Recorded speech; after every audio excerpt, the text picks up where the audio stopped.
tour. Today's webinar is entitled Successful Volunteer Recruitment Strategies, Capturing the Talent of Baby Boomers and the Generations That Follow. Your presenter is Carla Lane. Carla has over 25 years experience working with nonprofit organizations as a manager, volunteer administrator, and technical assistance provider, developing and managing projects on a local, state, regional, and national level. Carla's current assignments at the California State Library include library literacy services, LSTA and outcome measures projects, in addition to volunteerism and board and community development. I'm now happy to introduce Carla Lane.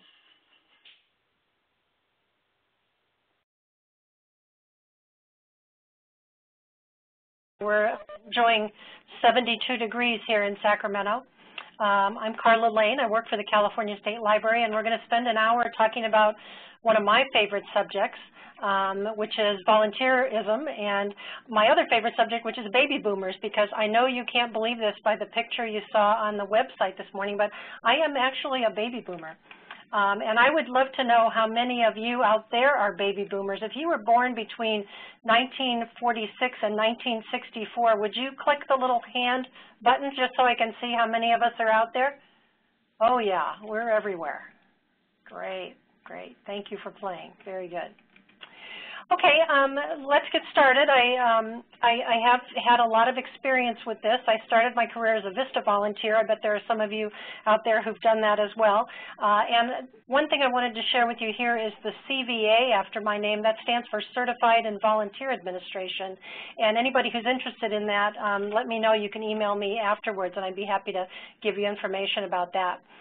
Some of you are familiar with my purple book, which I always like to say I'm so proud of because my name is bigger than the state librarian's name. I do have a few copies of this left, and it's also available on the internet. So if any of you are interested or want to know more about that, I can send it to you for free. It was produced by the state library. Well, let's look at the learning objectives I have for our time together today. I'm hoping that as a result of this, I'll help you understand the potential we have for engaging high-impact skilled volunteers, which for many of us is a different kind of volunteer than we're used to working with, and we're going to talk a little bit about that. I hope at the end you'll know how to engage this talent and benefit from them as new advocates and supporters. Actually, that's one of the goals for our California statewide volunteerism initiative, is to reach out to people that we're not already engaged with, invite them in as volunteers, and once they feel a part of the family, then they can become our strongest advocates and supporters. So we'll talk a little bit about that as well. We're going to spend some time on how baby boomers are changing volunteer management. For those of us who have been doing it for a while, there are some things that are different, and I'm going to point them out and show you how I think we can make this work well for us. Then the question I'm always asked in every one of these workshops I provide is, what motivates volunteers? So we are going to spend some time on that. And then I'm going to share some successful volunteer recruitment strategies, which is, I'm sure, why you came. It's just that I need to lead up to some of this background information so that we can be the most successful with the strategies I'm going to share with you. So let's get right into it and talk a little bit about baby boomers and who they are and why the heck should we care about them. We are born between 1946 and 1964, as I mentioned, and in the current year, we are ages 48 to 66. The reason you need to care about that is that there are so darn many of us.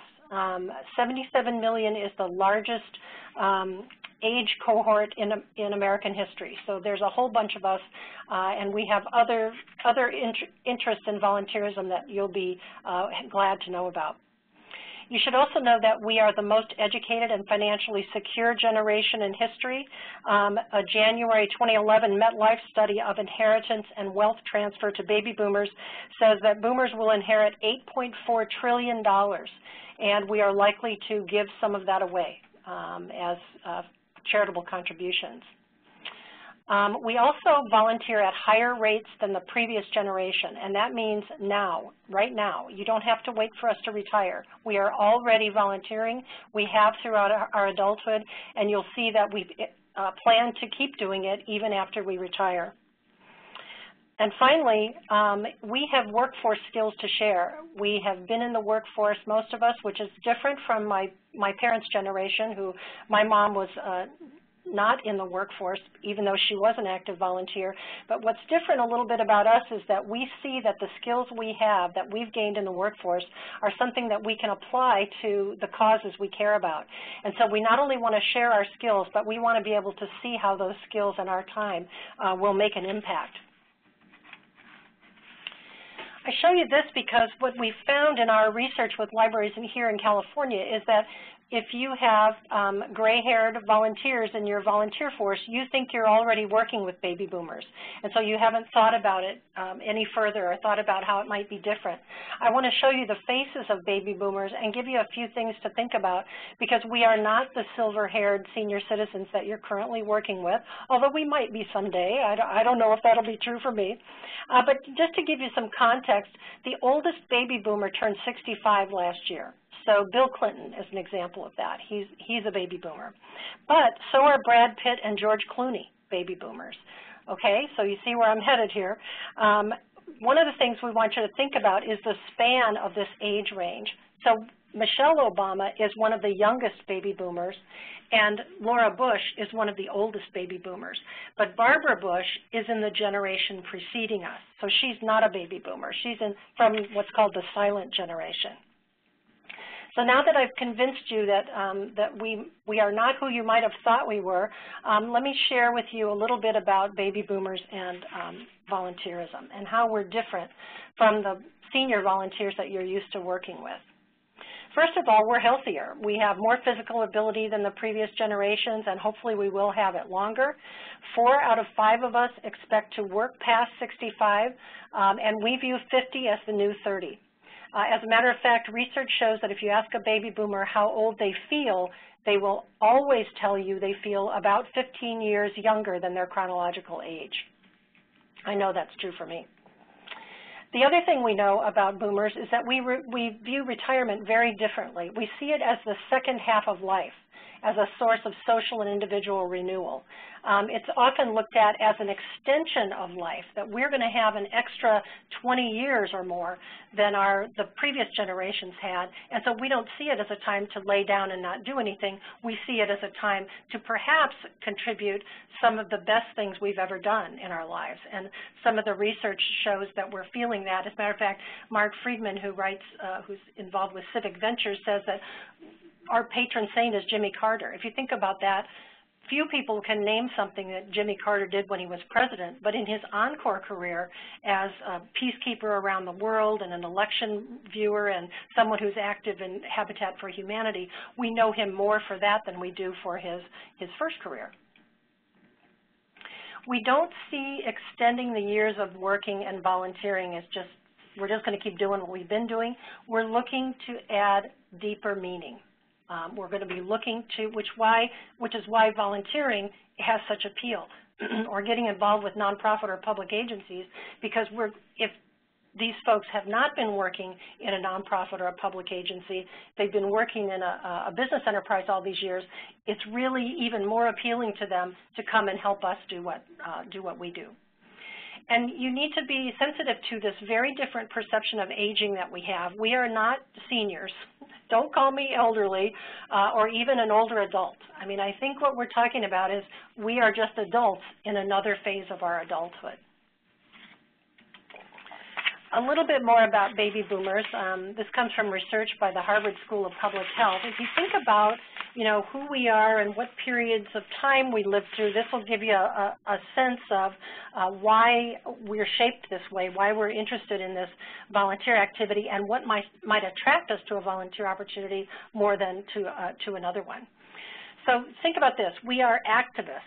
We're the generation that the Peace Corps was founded for, and that JFK challenged us to think about what we could do for our country. So we're looking for opportunities that inspire us. We've also been consumers right along with everybody else, and we expect an abundance of options that you might provide. I mean, think about it. We can, in the middle of the night, we can order anything online in any color with any inscription on it and have it mailed one of 3 ways to be at our door within the next 48 hours. So we look at life that way, and that's a way that we've been shaped, and we'll be looking for lots of different things that we might be able to do as a volunteer. And thirdly, I touched on this earlier, we've all been workers for the most part, and we expect professionally managed volunteer programs. We want our skills and our time to be used wisely. Now, one of the things that we're finding in the research is that the tinkering we're going to do for the baby boomers in volunteerism is going to help us to achieve engagement of the next two generations as well. So I want to share just a little bit with you about that and show you who we're talking about here. So there's 77 million boomers, and our children are basically the Gen X and the Gen Ys, or the millennials. The Gen Xers were born between 65 and 81. There are 45 million of them. And the Gen Ys, or sometimes called millennials, are those born after 1982. And they're another huge cohort, 75 million of them. And interestingly, they are showing amazing interest in volunteering already. So we can take what we're learning about the baby boomers and volunteerism, expand it to include these folks. And I'm just going to touch briefly on both groups just to give you a sense of how you want to be sure you're adapting your volunteer program to achieve engagement of them as well. First of all, the Gen Xers you need to have everything up to date technologically. If they can't find your volunteer opportunities online, if they can't submit their hourly reports to you electronically, they're going to think that you're not an organization they want to participate with. They're also very interested in what they can do to help their career or learn something new. So find a way to engage their curiosity, their ability to try something new and make that happen. And you want to give them options. They want to have fun. They're used to things like job sharing, flexible hours, and telecommuting. So if you can create volunteer opportunities that meet those interests, you'll be more successful reaching this group. And the Gen Ys, or the millennials, are already volunteering in record-breaking numbers. There's some perspective that they may be even more civically engaged than the boomers were at their age. So this is a group we also want to tap into. I've had the pleasure of working with a young Gen Y volunteer on a project here, and it's amazing what he's been able to do for us. Think about this. They are wired for collaboration and working in groups. They know social networking like nobody's business. That's actually what my Gen Y volunteer is helping me with. And another statistic I found recently that I thought was really important is that the December 11, 2011 unemployment rate for this group is much higher than the national average. So here are these guys, kids, who've just come out of college, many of them, who are anxious to get involved, get their hands around something, and the job market is not cooperating with them. So this is an opportunity for you to help them keep their skills going, help them learn something new. The volunteer I'm working with, who's a young, recent college graduate, he loves working with us. He's creating a Facebook page for our statewide adult literacy program. We've gone so far with it, and me trying to figure it out wasn't going anywhere. So having him has just been amazing. And he shared with us the other day how much he's enjoying this because he gets to try new things, learn new things that he can share on his interviews that he's going on. And of course, he's just doing such a great job that I'm happy to write him letters of recommendation. So think about how you might engage this group because they really have a lot to offer. So here are some things you're going to have to think about in order to attract all three of these groups, and then we're going to move into how to do this. You're going to offer flexibility and a wide variety of volunteer options. We really want them to have choices. If we just offer book shelving, that may not appeal to all the folks in these groups. You want to find ways to engage their skills and expertise. Could you use a graphic designer or a human resources professional, maybe, who could help you do interviews of volunteers? All kinds of event planners. Think about the high-level skilled volunteers that you'd like to have access to. You're going to have to show them impact on mission. How will their work make a difference? They're not coming to necessarily help you, the library, or help you, the staff. They're coming to make a difference in their community. So we want to help them see that by working with the library and working with the staff and others, that they will make a difference. And that will need to be an explicit statement, not just something they think might be happening. We're going to need to provide clear expectations of time, tasks, and training. They're all used to this. They've all been in the workforce, and they want to know that right up front. So our goal here is to move beyond what we've always known as volunteer management into something called volunteer engagement, and we're going to need to think about how we can engage them in meaningful ways. That's what's going to attract them. So before we can talk about recruitment, we have to talk about two things. One is, what jobs do libraries have that would be successful in attracting these new volunteers so we can engage them in our work? And secondly, what motivates people to volunteer? And so let's start with, what kind of jobs do we have in libraries that might be useful? And I want to just show you this real quickly. This is the tagline that was created by the Corporation for National and Community Service. These are the Peace Corps, Vista, AmeriCorps people. You note that it doesn't say shelve, mend, and sort books again. Even though those tasks are very important, I know that. I know you are frowning at me right now. I know how important they are, and I know they've been done wonderfully by library volunteers for 100 years and will continue to be. But my point is this, that we need to lead and inspire the Gen X, the millennials, and the baby boomers, because they want to change the world. That's what is interesting to them. So let's look at how we could create some volunteer positions that will be attractive to these new volunteers. And to do that, we have to think very carefully through what might be included in that. And hopefully you all downloaded the materials, the handouts that we posted on the website this morning, because we're going to look at some of them in a minute. But just for a minute, I want to share with you what should be included in a volunteer position description. And I know that some of you have some things written, and usually what I see is a little paragraph that basically describes the work that the volunteer is going to do. And I'm suggesting here that you're going to need to put more into a volunteer position description, think through it a little bit farther, and be able to share the answers to all these questions with potential volunteers who are looking for very specific things to provide their very specific skills on. First of all, you've got to have a descriptive title. It can't just be volunteer. We're not looking for just volunteers. We're looking for newsletter editors or web wranglers, graphic designers, public relations specialists. Remember, we're not looking to replace any staff positions. We're only looking to supplement or enhance what the library can offer to the community. If you have a paid newsletter editor, you won't be looking for a volunteer one, but you might be looking for a volunteer photographer or copy editor instead. So think about what the job is and give it that title. The position overview and impact is what's going to speak to boomers, where you're going to tell them this is the difference your time is going to make. And I'll show you some examples of that in a moment. The key responsibilities are just that. You list 3 or 4 things that help the volunteer get a picture of what this job is so that they can decide whether they see themselves in it or they don't see themselves in it.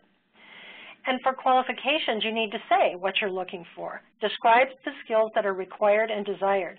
If you're looking for an experienced graphic designer, say so. We're not talking about you adding to your workload by looking for somebody who wants to learn the skills of being a graphic designer. We're looking for someone who already has this skill, who can show you what they've done with it, and can translate that skill into something that the library needs. You're going to tell them what kind of training and support is going to be provided to them. We've been in the workforce, remember. We expect to be trained. We understand that that's a part of any assignment, and we're going to want to have access to somebody when we have an issue or a question. And by listing this training and support being provided, we're making a statement about how serious we are about this volunteer position, and it defines what staff will be able for support and for check-in. Then you're going to list the benefits of volunteering. What's in it for the volunteer? Are they going to gain skills? They're going to have an opportunity to share skills? And how is this going to impact the community? What's the first question people ask you when you ask them to volunteer? They want to know how much time is this going to take, right? So we're going to put that right on the job description so they don't even have to ask, and it's going to force us to think that through in advance so that we're being realistic about what we tell them. And we're going to name a staff connection or a collaborator, somebody they're going to be working with. You're going to be specific about all these things because boomers and others want to know if this fits into their life. And so let's look at one. I'm going to show you this. I don't have the, hopefully you downloaded these full volunteer position descriptions. I'm just showing it to you on the screen so that you know what place I'm in and which document I'm looking at. But let's just go through this a little bit, and I'll show you some of the high points of this. This is from the Huntington Beach Public Library, and I know Monica Milko, I know you're on the line today. Thank you for joining us. This is one of my favorite examples of how libraries can really be effective with a high-skilled volunteer. And look at the position overview and impact here. Change a life. Share your computer skills with novice computer users. As the world becomes more wired and the economy demands computer knowledge, many people are learning to use a computer for the first time. Be part of a team that is helping to bridge the digital divide in our community. Now that really tells people sort of what the job is, but what it really says is what is the impact of the time you're going to spend. Then in her key responsibilities, she gives you a very clear overview of what this job is going to be like. I can tell by reading just these 5 bullets what this job is going to look like and whether it fits into my life. And she even answers my question right up there with 2 hours a week. Her qualifications list is excellent. You're looking for somebody with a working knowledge of PCs, Microsoft Office, Internet, etc., patience and good communication skills, friendly, courteous, enthusiastic, and reliable. Just a really excellent use of the qualification section here. And I think that this helps volunteers decide, potential volunteers decide, is this something I'd be good at or is this not something I'd be good at? And then she goes down further, gives the benefits of volunteering, and one of them, of course, is the giving back, the opportunity to share your computer skills with others, helping to bridge the digital divide and change lives. It's also benefit is to hone your computer communication and teaching skills, develop relationships with other computer coaches and library staff. So I think a volunteer who's looking for a position like this has a really good sense of what might be in store for them if they signed up for this position. Here's another one from San Jose, their homework club coordinator. Now they have a whole group of volunteers who provide the homework program at this branch library. So they're seeking and may have found by now, a volunteer to oversee those volunteers and to oversee the program itself. So the position overview gives you a sense of that this is a leadership position, because we're looking for somebody who can lead a team of dedicated volunteers to coordinate the Winner's Circle, a cooperative homework club. And farther down, some of the benefits are great. Make a difference in students' learning and success in school. Gain appreciation of students, teachers, the community, and library staff for your contributions. And one last one I want to share is from the St. Helena Public Library. Library Arts Program Media PR Liaison. And while I'm thinking about this, I did post as one of the handouts a blank volunteer job description for you. So please feel free to use that. And I'm often willing to review them if you want somebody to take a look. I always read them as if I was a potential volunteer, and if a question comes to my mind as I'm reading it, then that's probably a question that's going to come to somebody else's mind. So you can use me for that, or you can use others around you. Really what you're looking for is, you know, does this raise any questions when you read this, or do you understand completely? Again, Jennifer has here, I think, a great position overview and impact statement. The qualification statements are great. Organizational skills for the purposes of coordinating distribution of information while meeting deadlines and format requirements of various media outlets. So that's telling this person that they're looking for somebody who already has some of these skills. It's not just for any warm body who wants to come in and do this. We're looking for somebody who knows how to do this stuff. So I'm hoping that you see how that this tool can help you think through the position in advance. It really is, I view it as a planning tool, and often encourage people to use it, to put it together with other volunteers and staff that might be working with this position, so that you get a really clear understanding of what is needed, you know, what qualifications are needed, what is this person going to do, how much time is it going to take, et cetera. So I hope you see that. And you'll see later that we use this, all this hard work here of creating a job description in a number of different ways throughout the process, including the recruitment process.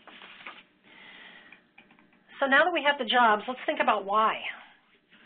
Why do people volunteer? And I'd like you guys to think about this a little bit and type into chat or into Q&A Many of you, I'm guessing, are volunteers. I know I am in the community. A lot of you know that I'm a Girl Scout volunteer and have been for a number of years.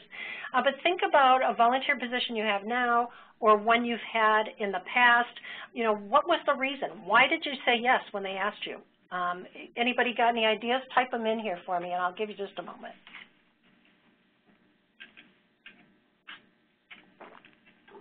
Job experience, that's a good one. Committed to the cause. Yep. Believing in the mission.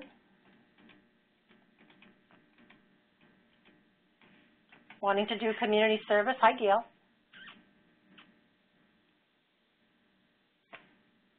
Any more? Because you were asked. Oh, thank you. I couldn't have paid you to say that better. Because you like to give a bit back. It makes you feel good. You know, it has health benefits. I've been reading a lot about that lately, too. Wanting to feel part of the community, make a difference, build skills, very good. You guys get this. It's very good. And I often tell people that the best way to learn how to be a volunteer coordinator is to go and volunteer, because you'll have great experiences and you'll have experiences that you will never want to inflict on your own volunteers. So in my view, that's some of the best training we can get. So thank you guys for all those great reasons why you want to volunteer. And I'm going to show you in the next slide the reasons that come from research, why people volunteer. And you mentioned many of these. And it's important for us to know what makes people volunteer. Some people volunteer to feel needed. I know when my dad passed away, my mom increased her volunteer activity exponentially. Learn new skills. I volunteered once to be the PTA treasurer because I wanted to learn how to use a spreadsheet better. I had some basic skills, but I wanted to learn more, and I needed a real live example in order to work with it. Meeting people, some of you said that as well. Keep busy, gain experience. A new community, that was something I've done before. Feel challenged. Think about this one.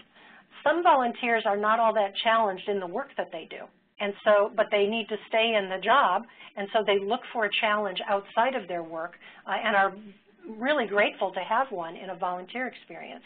And somebody said because asked, and that's so important, and I'm going to hammer on that today because that's what recruitment is. It's asking people, and it's not only that you are asked, but who asked you will often make a difference between somebody saying yes and somebody not getting involved.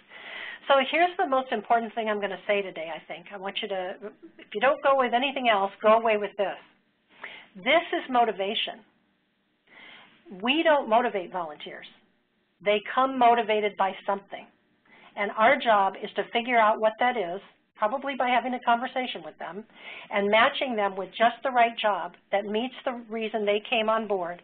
And when we do that, then they make a perfect fit, and these are the folks that you're going to engage in a way that will make them stay and remain supporters and even advocates for the library.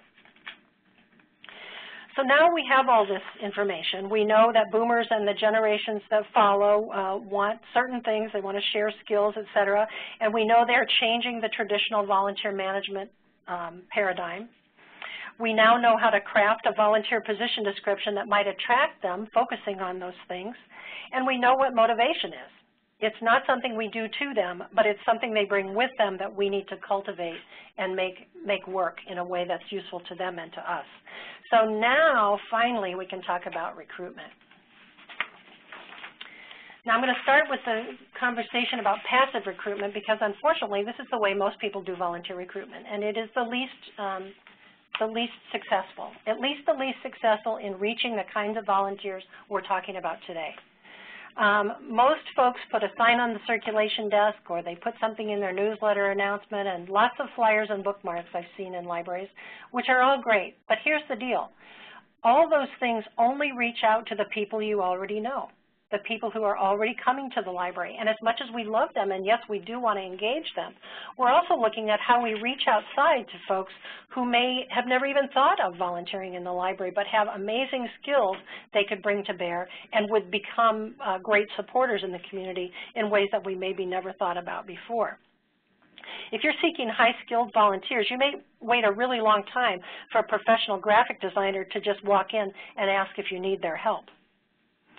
Even the newspaper notice, in my opinion, is pretty passive. I mean, I know you have to do something to get it in the newspaper, but again, you're only reaching a group that is already being reached, and that may not be the most active way to get volunteer recruitment done. So what we're going to do is talk about targeted recruitment. And what I'm talking about here is how are we going to reach out and get exactly the right person to do the stuff we need to get done. And I put this little plan in your packet. Hopefully you guys all downloaded this.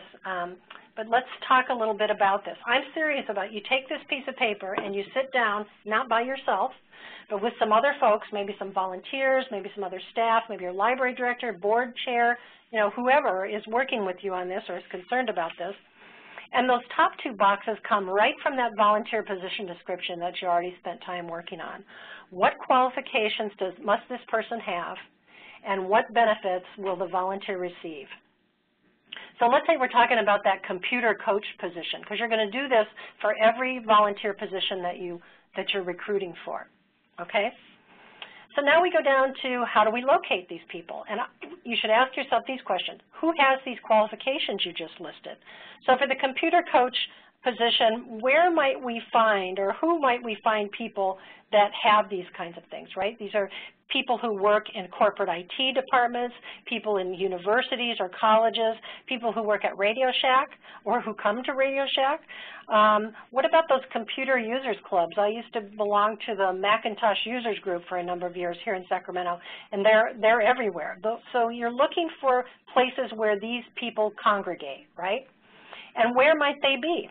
Think about the professional associations. An example I always think of is years ago I needed to recruit a bunch of volunteer trainers. I had the curriculum. I needed people who had training skills. I didn't want to train people to be trainers. I wanted, you know, proof positive people who had already been in the training community. So I went to the Professional Association of Trainers, which is the American Society for Training and Development. I was so serious about it, I actually joined and found numbers of people who were very interested in working with me in the nonprofit I was working in at the time. And I also used to belong, you'll love this, I used to belong to the Association of Associations. Maybe some of you have heard of this. I used to work in an association. And in California, it's the California Society of Association Executives. So it's a bunch of association people sitting around a table. And where I learned the most from that was going to the luncheons. And so one month I was at the luncheon, and on my left side was the California Nurses Association. On the right side was the California Doctors Association, right? The Medical Association. The next month I sit down, and the person on my left is the Association of Visitors and Convention Bureaus of California, and the person on my right was the California Auto Dismantlers Association. Now I'm pausing there for a minute because see if that's the same aha that it was for me. When I heard about the California Auto Dismantlers Association, I said, you know what? There's an association for everything, right? There's associations of HR professionals, of writers, of I'm sure graphic designers. So think about where you might find people like this and write down some ideas. And then the next thing is to think about what personal connections you might have with those people. So here's the deal. Yes, I'm talking about in targeted recruitment, I'm talking about identifying exactly the right person or group of people that you could go to and talk to them about participating in this volunteer opportunity. So think about it. Who do we know who knows people like this, right? So is our board member work at the local community college? Do they know the folks who teach the computer classes there? Do we have a current volunteer whose spouse is the graphic designer at a local corporation?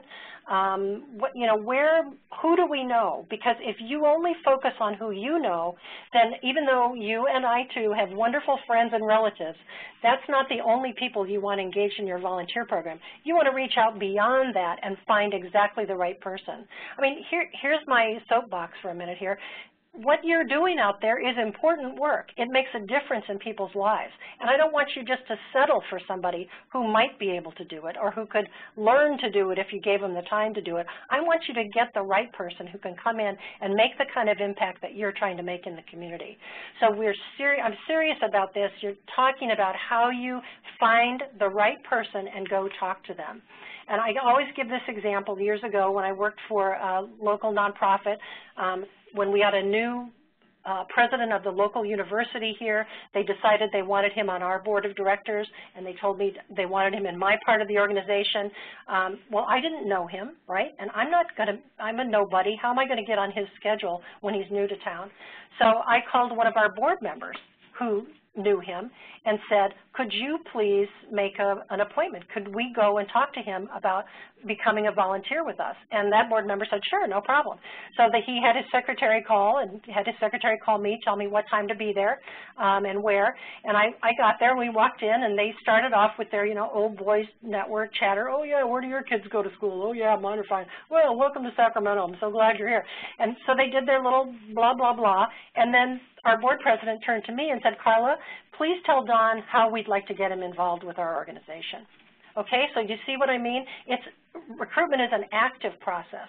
And even if we aren't the person that knows the person we want, we can find somebody who will take us there, and their job is just to open the door, and our job is to explain, close the deal. Here's some opportunities we have for you. And you might guess that I had thought about several opportunities because I really wanted this guy, and I thought, what does a university have that could be useful to us? And I created several volunteer opportunities, of which he picked one. And after that, I just met with him on my own when we worked on things. We didn't need the board member to open up the door for every meeting. So here, do you see the difference between that passive recruitment of putting the sign on the circulation desk and the active recruitment of thinking about who is exactly the right person to help us make this major difference in the world? That's what we're talking about. Then you have other local recruitment options. Some of you already know about the Volunteer Center or the Hands-On Network, Local United Way, or many of our literacy folks tell me that they get some great recruitment done in the little Penny Saver newspaper. I don't know if that's true for the rest of you. And then think about what online recruitment resources you have available to you. And I'll show you in just a little bit. I'm going to spend a little time on online recruitment just to give you a sense of what you can do there.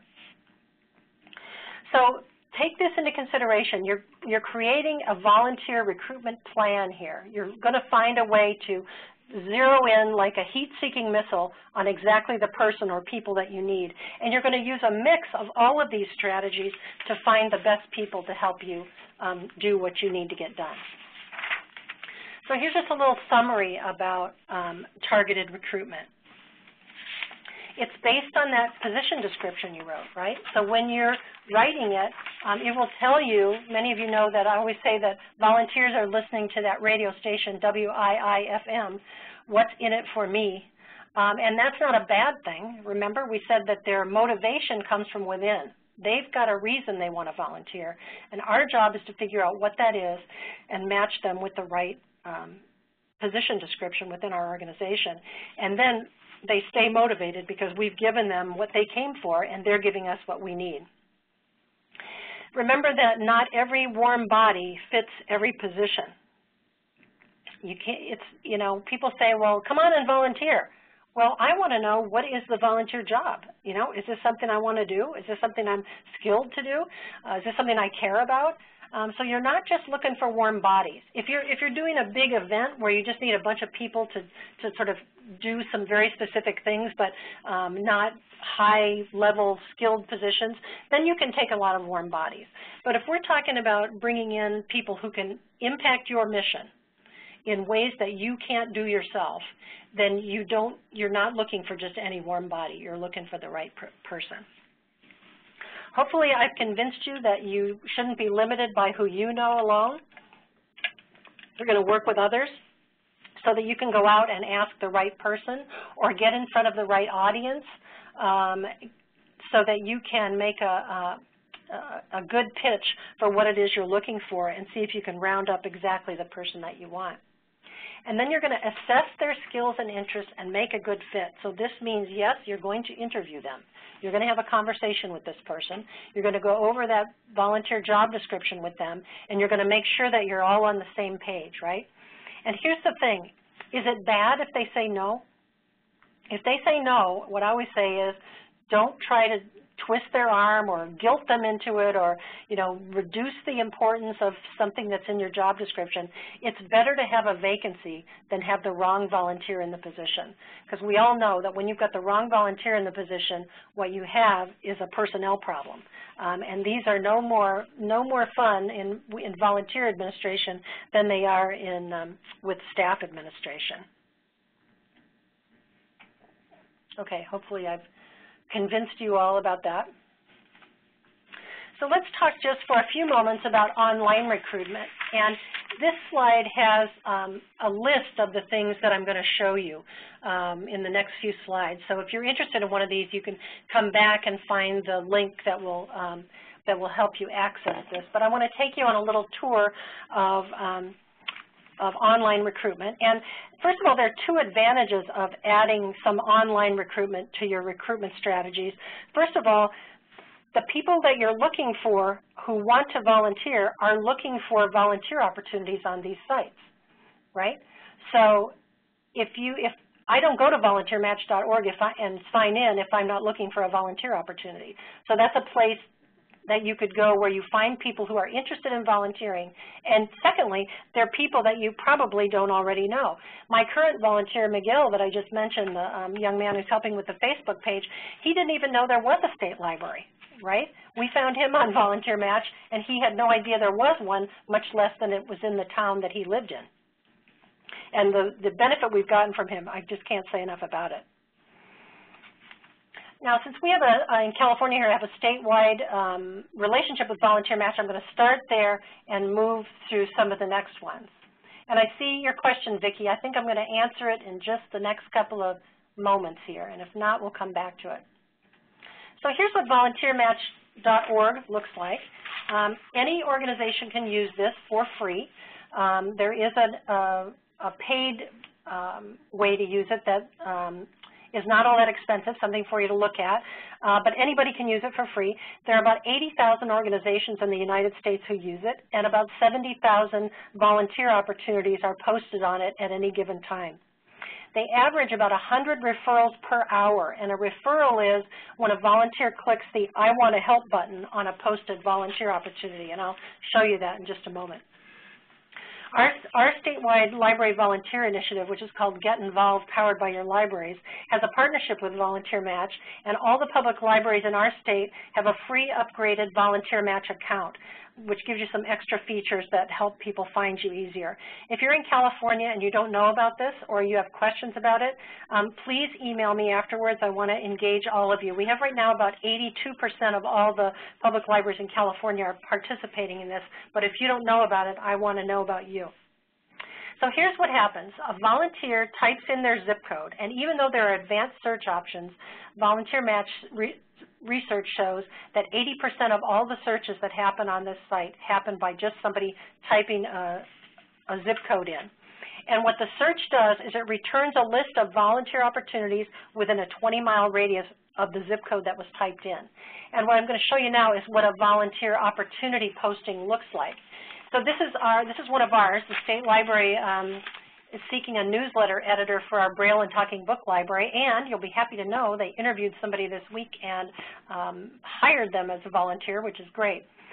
So it looks great, right? And we know that having a photo posted on your volunteer opportunity gets you 3 times as many hits as one that doesn't have a photo. So I highly encourage you to use the photo option on Volunteer Match. And you can see there, just from the little bit of text that you see, you don't see the full page here, that we've used the volunteer position description that we put together as our basis for our Volunteer Match posting.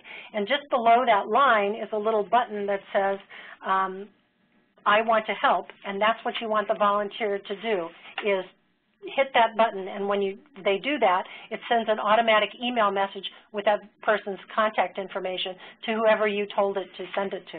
And with some of the other features, you can create a way for a message to automatically go back to them and ask them questions or deliver additional information like the complete job description or your volunteer application, et cetera. Now, I'm going to show you one other thing that we're doing in California with Volunteer Match, just to give you a sense of that. I want to show you our widget. If you see the little Get Involved green and orange box there on the left of the Camarena Library's website, what this is that when somebody comes and types their zip code in there, and a lot of people do, I know you're going, who would do that? A lot of people do. We've been amazed and impressed. When they type their zip code in there, it takes them to a special page that Volunteer Match created for us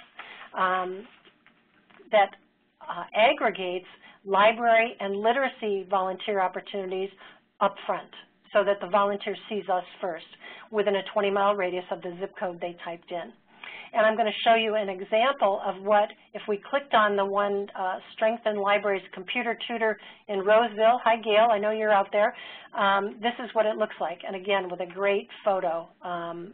Who wouldn't want to go hang out with that guy and do fun computer tutor stuff in Roseville?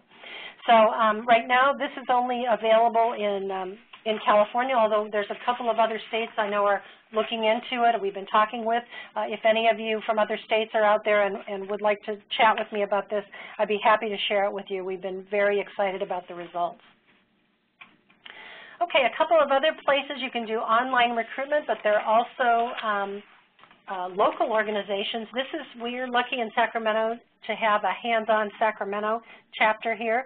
Hands-On is a national program, so you may very well have hands-on in your community, and in that slide previous, a few back, you'll see the link there that will help you find out if you have that or not. And you can see what they do here. With a very similar thing. You would load your volunteer opportunities into their system, and people would search their database for yours. It's also good to have a connection. If you've got these local organizations, make a connection with them because they often provide training or other support for organizations that are seeking volunteers. So this is hands-on. And the other one is called the Volunteer Center, and we're fortunate enough to have the Volunteer Center of Sacramento, and their system works very similarly. And again, I put the link on that previous slide so you can determine whether there's a volunteer center in your community. Again, I would encourage you, if there is, to get to know them a little bit. They may have meetings or trainings or other opportunities, but also you'll be loading your volunteer opportunities into their database for volunteers to find you. So I'm going to do a little summary here, and then I'm going to answer some questions if you have. I want to make sure everybody gets the basics, what I've been trying to hopefully tell you today.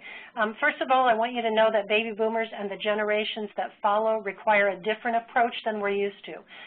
There's a shift in going from volunteer administration to volunteer engagement. The second thing I want you to know is that we don't motivate volunteers. They come motivated by something, and our goal is to match the right person to the right job. The most important tool you have is the written volunteer position description. It's a planning tool. It helps you and your team decide what are the qualifications, what is the role of this volunteer, helps you think through what the benefits are to a potential volunteer, and it's your best recruitment tool. Because when you sit down with a volunteer and have something like this to show them, then it's much easier to talk to somebody about what is going to be expected if you have something written for them. Targeted recruitment is most effective, and it's even more effective if you use a variety of methods, right? So if you put it in the newspaper and you put it on the circulation desk, I also want you to talk to other folks on your team about who could we go and talk to, an individual that we could recruit for this position, or where is a group where people like this might be who might be interested in being a volunteer with the organization on this particular topic, on the computer coach or a public relations volunteer or whatever it is. It's important for you to keep in mind that one of the main reasons we do this is that volunteers can become your most ardent supporters and advocates in the community. And the other thing I want you to know is you are not alone. There are lots of tools and resources out there to help you.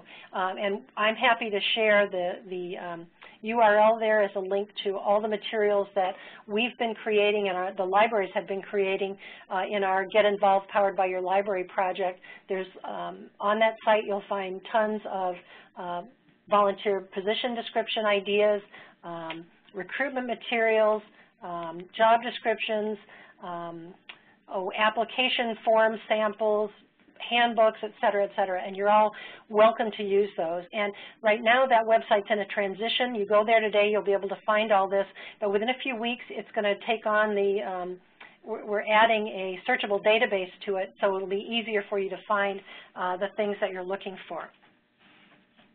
I included a bibliography in the resources that are posted on the page that you went to today, and it has in it lots of this information as well as links to a lot of the research that I used to develop the earlier slides about baby boomers and Gen X and Gen Y, et cetera. Feel free to use that. And we have a few minutes left, so I'm going to see what kind of comments have been coming in here. Somebody points out we require background checks for all volunteers. That's also happening in a lot of communities. Some communities require them just for certain volunteer opportunities. For example, if the volunteer is working with children or if they're going into someone's home, et cetera. But if you don't know whether your organization requires background checks, you need to find that out. And it's, you know, when it first started happening, people worried about that it would turn volunteers away.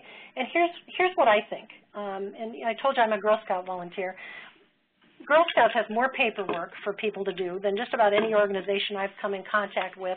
But what's consistent about it is that it's all there for the safety of the children.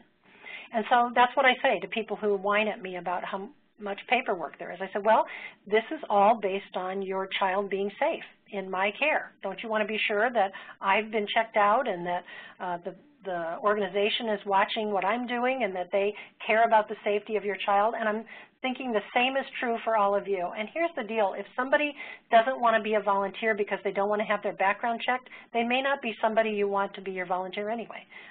So it's a tough call in some cases. In places where you're having to transition from nobody having one to everybody having one, that's, you know, something you'll have to do. But try the safety thing, because folks, that's really what it's all about. Here's somebody saying that they're in a very depressed area financially and educationally. Our volunteer pool is little to none. I think, you know, this is one of my things, another soapbox period for me here. I think we make assumptions about people.